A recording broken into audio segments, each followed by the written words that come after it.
Bismillahirrahmanirrahim. Assalamualaikum warahmatullahi wabarakatuh.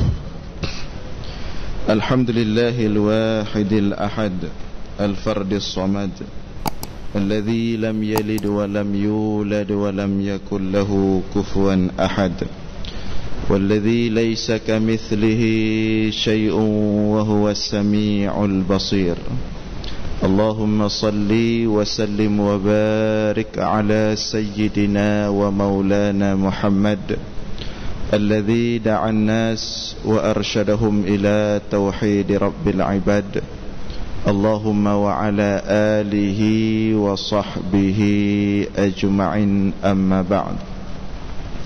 Puji beserta syukur senantiasa selalu kita persembahkan kepada Allah Subhanahu wa ta'ala, Tuhan yang esa pada zatnya, yang esa pada setiap sifat-sifatnya, yang esa pada setiap af'alnya.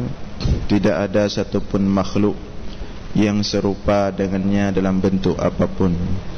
Selawat beriringkan salam juga kita sampaikan kepada baginda Rasulullah sallallahu alaihi wasallam, kepada seluruh keluarga dan sahabat-sahabatnya sekalian.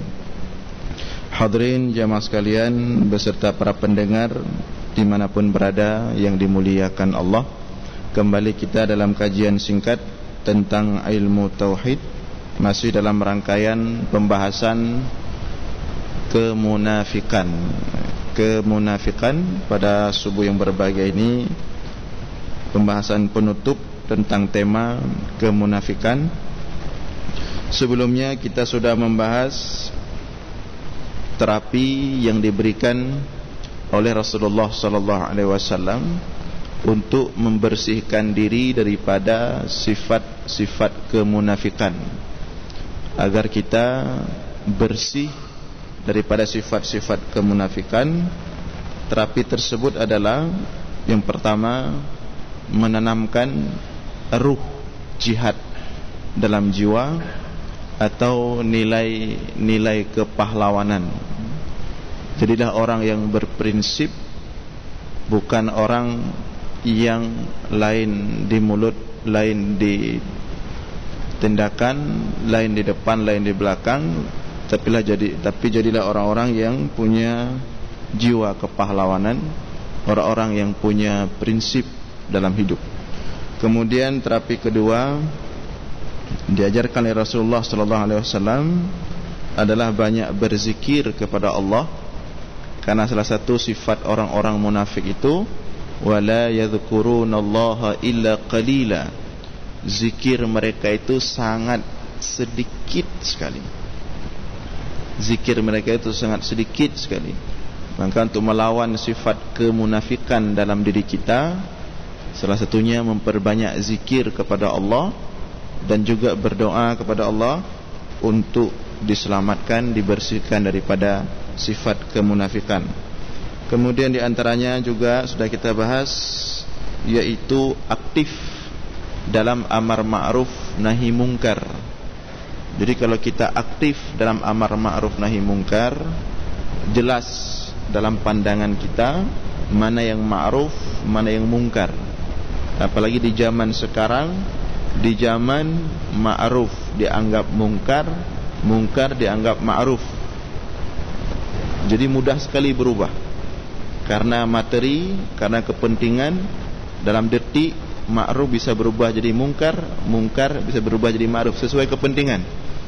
Maka oleh karena itu, untuk membuat pandangan kita jelas dalam kondisi apapun mana ma'ruf, mana mungkar, harus aktif dalam amar ma'ruf nahi mungkar. Kemudian terapi berikutnya diberikan oleh Rasulullah untuk menyelamatkan diri daripada sifat kemunafikan, membersihkan sifat kemunafikan, yaitu al-khalwah was-salah munfaridan, sering berkhalwah. Bukan arti khalwat dalam makna pelanggaran syariat, ya. Maknanya berkhalwah dengan Allah, menyendiri dengan Allah. Salat sunat yang hanya tahu adalah Allah. Kalau wajib kita disunatkan berjamaah, tapi usahakan ada salat-salat sunat yang kita lakukan hanya Allah yang tahu saja, antara kita dengan Allah. Atau secara umum salah satu cara menyelamatkan kita daripada sifat kemunafikan, punya amalan-amalan rahasia yang hanya tahu kita dan Allah, tidak ada satupun makhluk yang tahu. Kemudian berikutnya adalah menjaga solat wajib secara berjamaah. Jadi menjaga solat wajib secara berjamaah itu salah satu terapi paling ampuh untuk membersihkan kita daripada sifat-sifat kemunafikan. Inilah beberapa terapi untuk membersihkan kita daripada sifat kemunafikan yang sudah kita bahas pertemuan subuh Jumat sebelumnya. Nah, pada subuh ini kita akan melihat bagaimana Rasulullah mengajarkan kepada kita cara berinteraksi dengan orang-orang munafik, baik munafik secara akidah maupun munafik secara amal, secara perbuatan. Pokoknya kita lihat secara zahir pada dirinya itu ada sifat-sifat kemunafikan. Maka ini kita diajarkan dalam Islam bagaimana berinteraksi dengan mereka agar kita tidak dikelabui oleh mereka, agar kita tidak mudah dipengaruhi oleh mereka, agar kita tidak mudah dikendarai oleh mereka. Dikendarai, dimanfaatkan. Ini kerjaan orang-orang munafik. Jadi kerjaan orang-orang munafik salah satunya, kalau dia lihat ada orang baik-baik, orang lurus, itu suka dikendarai, dimanfaatkan. Dia suka melihat orang sedang ribut, datang dia memanfaatkan situasi. Ini kerjaan orang munafik ini. Dan zaman sekarang banyak sekali model seperti ini. Maka kita harus berhati-hati, jangan sampai kita jadi dikendari oleh orang, dimanfaatkan oleh orang. Karena orang munafik ini ahli mengelabui, ahli memutar balik fakta, ahli dalam mempengaruhi. Nanti kita lihat bagaimana ayat-ayat Al-Quran berbicara dengan kemampuan mereka. Jadi oleh karena itu kita diwanti-wanti dalam Al-Quran oleh Rasulullah bagaimana berinteraksi dengan orang-orang yang sudah kita lihat secara zahir ini punya sifat munafik. Jadi bagaimana cara kita berinteraksi dengan mereka? Kita lihat beberapa taujihat daripada Al-Quran, arahan daripada Al-Quran. Yang pertama, adamu ta'atihim mutlaqan au tasdiqi kalamihim wa taujihihim. Jangan patuh kepada mereka secara mutlak. Kalau ada orang-orang kita lihat terserah apapun latar belakangnya, kalau kita lihat pada dirinya ada sifat-sifat kemunafikan, adamu ta'atihim mutlaqan. Jangan pernah patuh kepada mereka dalam keadaan mutlak, dan jangan mudah percaya kepada kalamihim, ucapan mereka, wa taujihihim, dan arahan-arahan mereka. Kenapa? Karena orang-orang munafik ini ketika dia berbicara sangat meyakinkan. Ketika mereka berada di depan umum, sedang melakukan actionnya, menipu orang, mengelabui orang, Allah katakan dalam Al-Quran, wa idza ra'aitahum tu'jibuka ajsamuhum. Apabila kalian melihat mereka, maka penampilan mereka akan membuatmu takjub. Apa makna membuatmu takjub? Penampilan mereka sangat meyakinkan. Cara dia berpenampilan yang pertama, fisiknya, pakaiannya, setelannya, meyakinkan, seolah-olah besok terus siap semua masalah. Kadang-kadang ketika kampanye, besok langsung siap semuanya, beres semuanya. Tu'jibuka ajsamuhum, tampilan mereka nampak baik, sopan ketika sedang dalam kepentingan, sedang dalam ada tujuan, nampak luar biasa. Allah katakan tu'jibuka ajsamuhum wa iyaqulu tasma'u liqaulihim, dan apabila mereka berbicara itu pasti, kata Allah, kalian akan terbawa.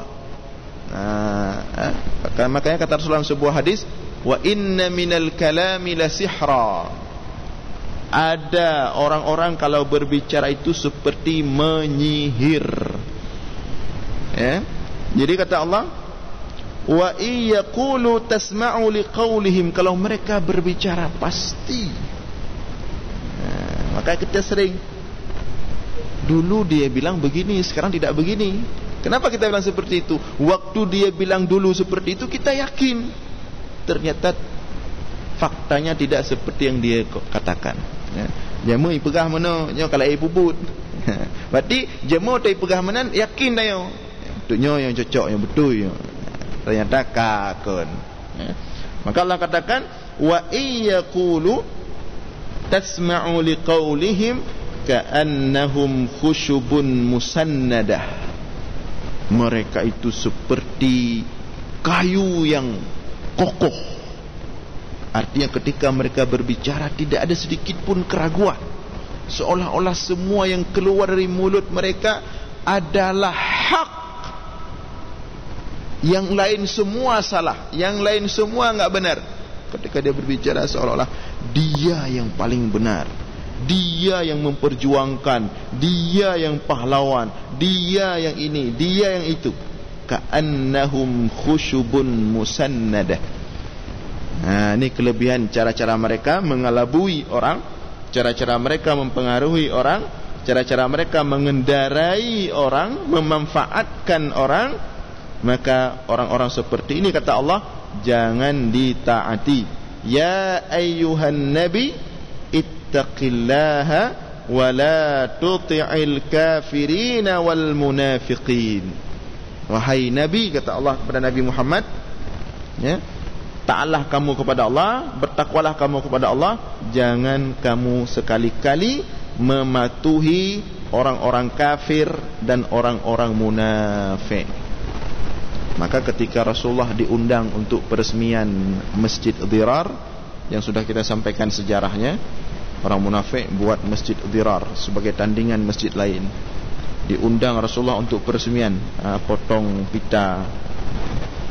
Rasulullah pertama mau datang, nanti saya akan datang, setelah perang Tabuk saya akan datang.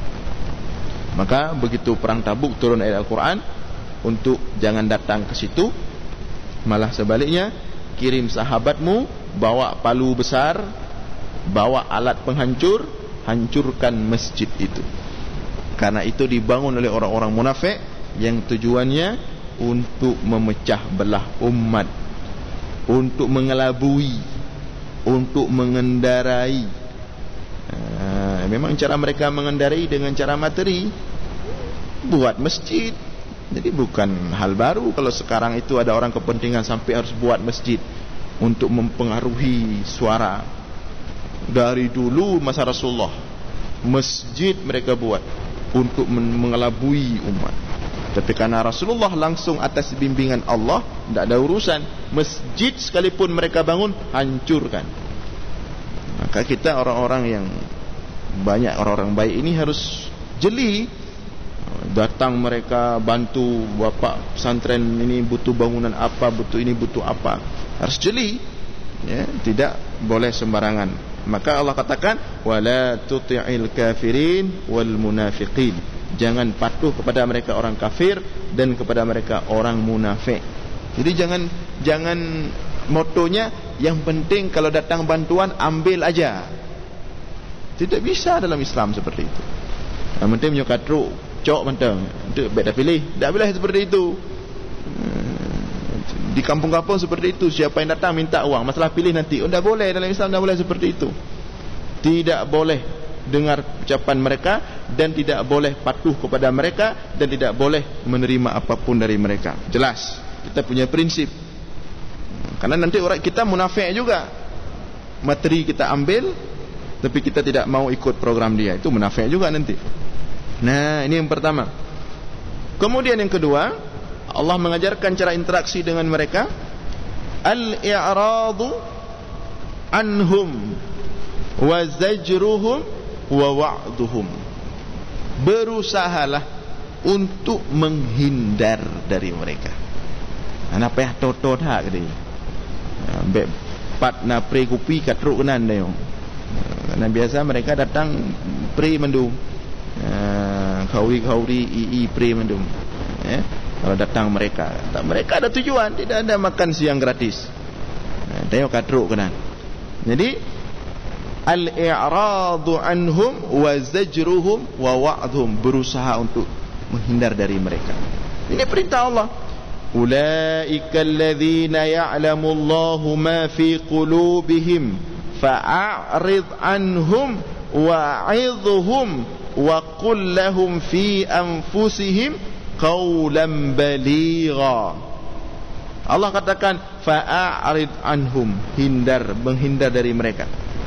Wa'idhhum, kalau memang mereka mendekatimu memaksa, nasihati mereka baik-baik. Maka umat Islam ini diajarkan kita dalam agama kita menjadi orang-orang yang tidak mudah dikendarai, tidak mudah diprovokasi, karena kita enggak butuh kepada kepentingan dunia mereka. Diajarkan kita umat Islam ini orang berprinsip, sehingga orang-orang lain kalau mau datang ke umat Islam susah. Umat Islam ini susah kita olah, susah kita setel, susah. Seperti itu seharusnya, bukan sebaliknya. Mereka mengatakan mudah itu, kasih aja berapa mereka mau, aman, mudah kita atur. Nah ini ya, jadi ini rendah harga kita.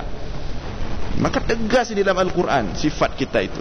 Kalau kita lihat memang nampak ini sifat munafik, tak benar ini, ada kepentingan ini, langsung jaga jarak ya. Cuma lagi-lagi kita mudah goyah karena materi, kasih ini kasih itu, lunak kita. Nah itu yang kedua. Yang ketiga, adamul mujadalati ma'ahum awid difa'i anhum. Jangan pernah sekali-kali berdebat dengan mereka. Enggak perlu berdebat. Awid difa'i anhum, apalagi sampai membela mereka. Allah katakan dalam Al-Quran, wala tujadil 'anil ladzina yakhtanuna anfusahum innallaha la yuhibbu man kana khawanan athima. Dan jangan kamu layani debat, diskusi dengan orang-orang yakhtanuna anfusahum, yang diri mereka sendiri mereka khianati. Apalagi kalian, apalagi Allah. Yakhtanuna anfusahum, diri mereka sendiri mereka khianati. Apa maknanya? Harga diri mereka sendiri tidak ada arti bagi mereka. Mereka kepentingan mereka hanya memikirkan kepentingannya, kekayaannya, jabatannya, popularitasnya. Bahkan harus merendahkan diri.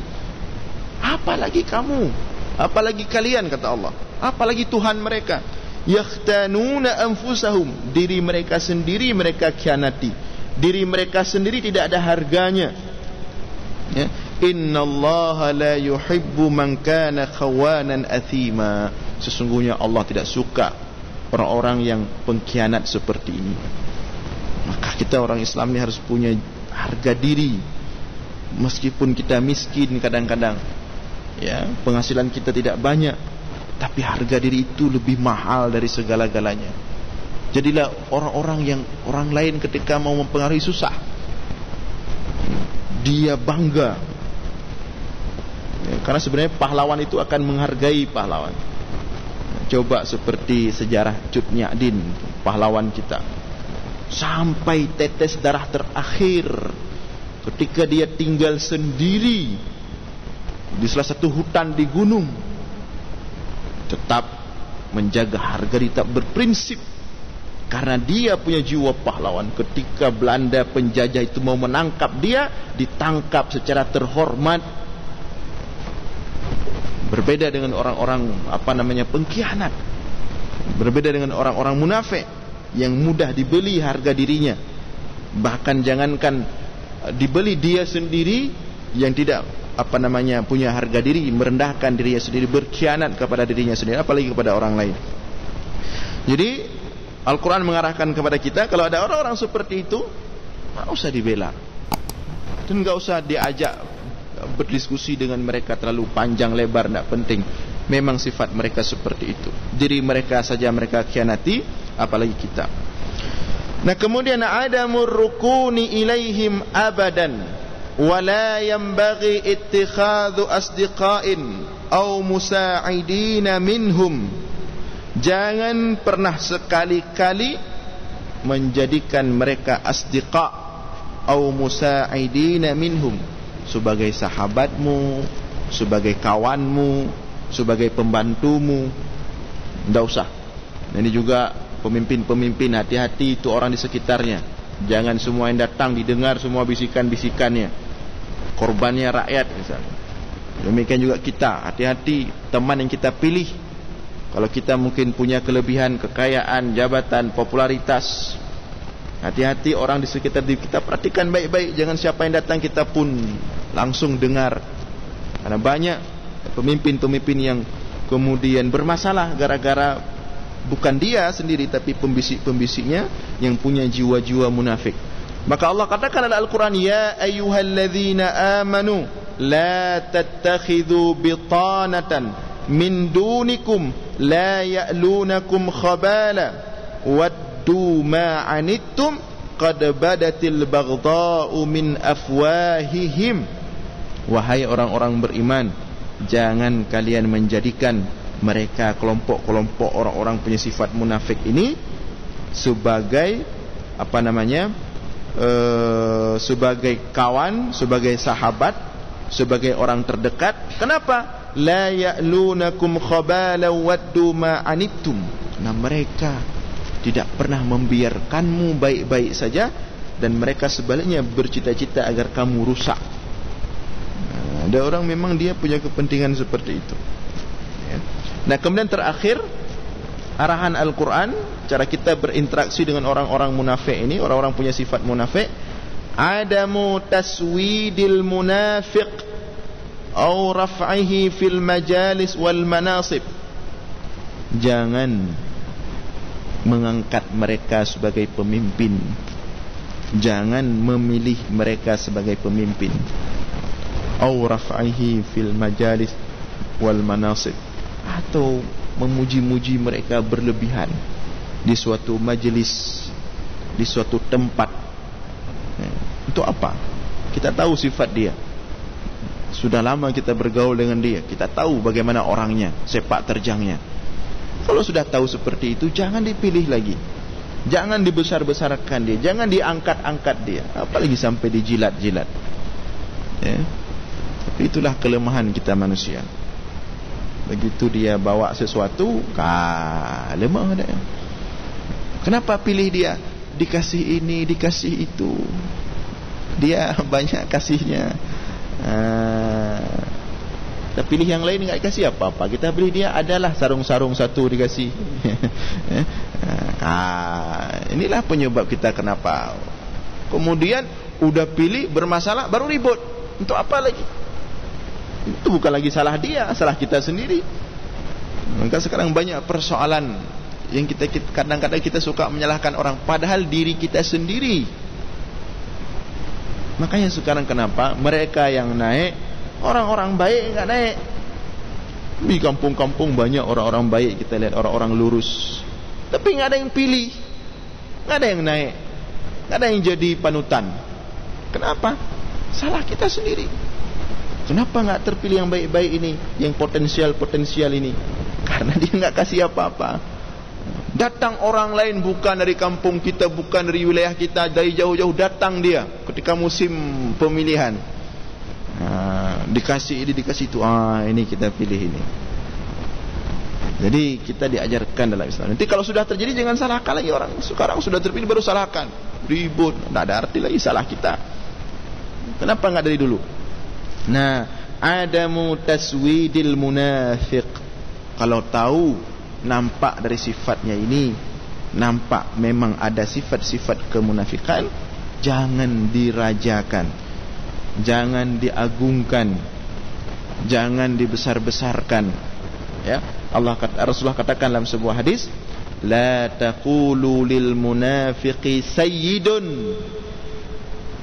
Jangan kamu sematkan kata-kata tuan kepada orang munafik. Tuan, silahkan tuan, kepada tuan kita. Apa tuan-tuan? Gara-gara tuan yang anda ucapkan itu korban orang lain. Apalagi kalau kita itu, kalau anda itu ulama, punya ilmu, panutan umat, tokoh masyarakat, datang orang punya sifat munafik, anda tuan-tuankan, korban masyarakat. Dia akan mengatakan, ulama kita saja menuankan dia, mentuankan.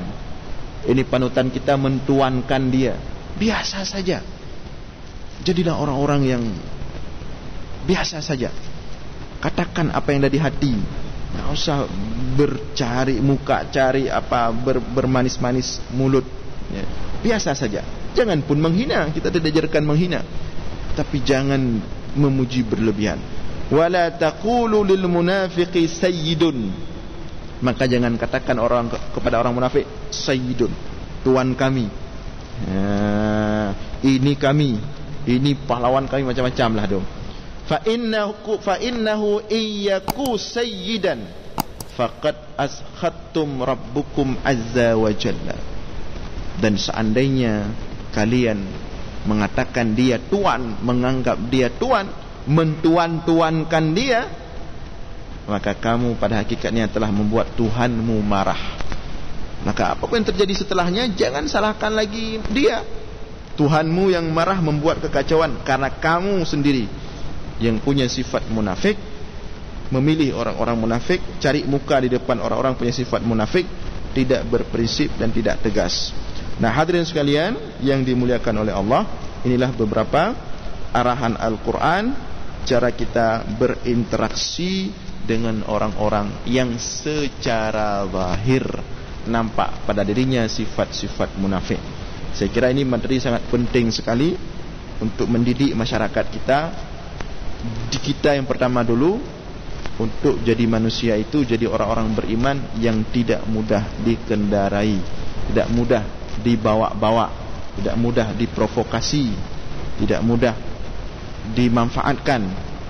Jadilah orang yang berprinsip, tidak perlu berlebihan marah, mencaci maki, tapi juga jangan cari muka, jangan terlalu offside dalam memberikan jarak dengan mereka. Ada orang-orang kalau di belakang bilang ini bilang itu, begitu jumpa minta selfie. Ini munafik juga ini. Begitu jumpa selfie, foto, update di. Kalau dia di belakang ngomong ini ngomong itu, ini juga tidak diharapkan bagi orang-orang beriman. Orang beriman biasa saja, tidak berlebihan terlalu keras, tapi juga tidak berlebihan terlalu lunak atau mencari muka. Mudah-mudahan ada manfaat. Demikian yang dapat saya sampaikan. Mohon maaf atas segala kekurangan. Aqulu qawli hadza wastaghfirullah li wa lakum. Wassalamu alaikum warahmatullahi wabarakatuh.